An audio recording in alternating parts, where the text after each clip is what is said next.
David said, I am in great distress. Let us fall into the hand of the Lord. Why? For his mercy is great. Let us fall into the hand of the Lord, for his mercy is great. Because you see, David was part of a larger story. He had seen a God who wanted to judge his people in the wilderness, but God stayed his hand. He'd seen God be merciful. And God said, and David said, let us fall into the hand of the Lord. Judgment did come. And earlier in the passage it says that they had numbered the people from Dan to Beersheba. And now we see the judgment come from Dan to Beersheba. But as the angel who was bringing judgment comes to Jerusalem, you see God say, it is enough. Now stay your hand. Do you have this picture? The picture of the angel on the edge of the city, ready to bring judgment. And God says, stay your hand. It is enough. And it's here that David steps in, the king. And he says, lo, I have sinned, and I have done wickedly. But these sheep, you remember David's past? He is a shepherd. And once again, he sees his people as his sheep. But these sheep, what have they done? Let thy hand, I pray thee, be against me and against my father's house. The king steps in and says, take me instead. Now, we like to glorify that in movies, don't we? The leader of a group or the leader of a people goes to the front line and sacrifices himself or herself for the greater good, for the cause. But in reality, if things start to get rough, do you think you're going to see a king, a president, or a prime minister step out in front of his people and say, destroy me instead? When push comes to shove, those leaders are hidden behind rows and rows of other people that the enemy will have to get through first.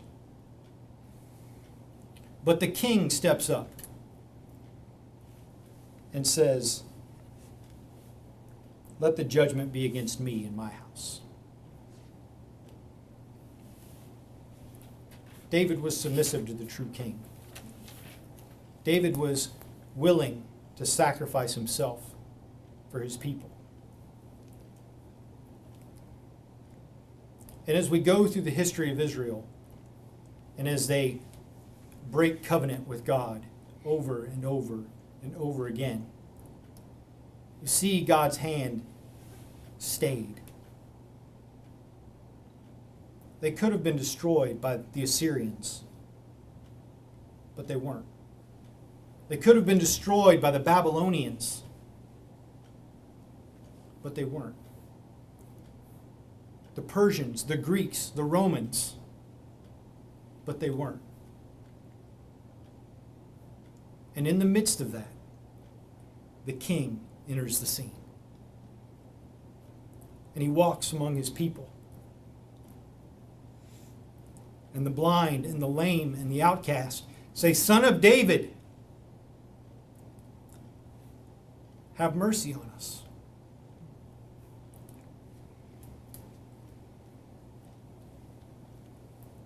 And the king steps in.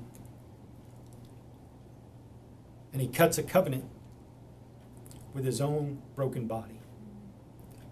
And with his own spilled blood.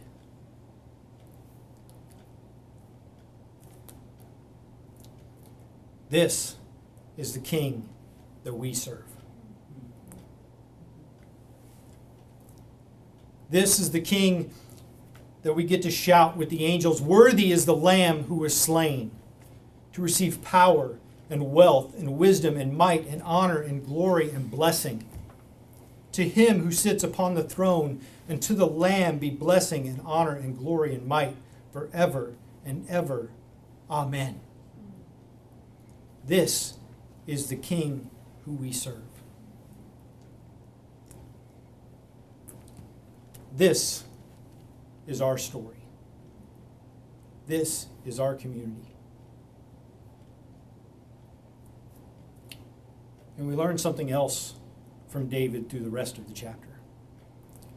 This angel that is over Jerusalem, if you notice in the text, he's over the threshing floor of a Jebusite, a Gentile, some of the leftovers of the land who hadn't been taken yet. And David is told to go there and to build an altar, and he has this exchange with this Jebusite. And the Jebusite offers to give him the burnt offering and to give him the land, the threshing floor, to build his altar. And David says at the end of this chapter, and I think fittingly at the end of the book of 2 Samuel, David says, "No, but I will buy it for a price. I will not offer burnt offering to the Lord my God, which costs me nothing." I will not offer burnt offering to the Lord my God, which costs me nothing. And I would ask, given the King that we serve, given our greater story, what are we willing to sacrifice? What are we willing to give as an offering? Because true worship is going to cost us something. It may cost us everything.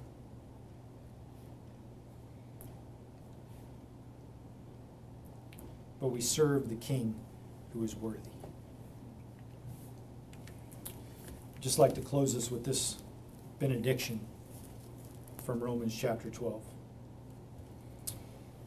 I appeal to you, therefore, brothers and sisters, by the mercies of God, to present your bodies as a living sacrifice, holy and acceptable to God, which is your spiritual worship. Do not be conformed to this world, but be transformed by the renewal of your mind, that you may prove what is the will of God, what is good and acceptable and perfect.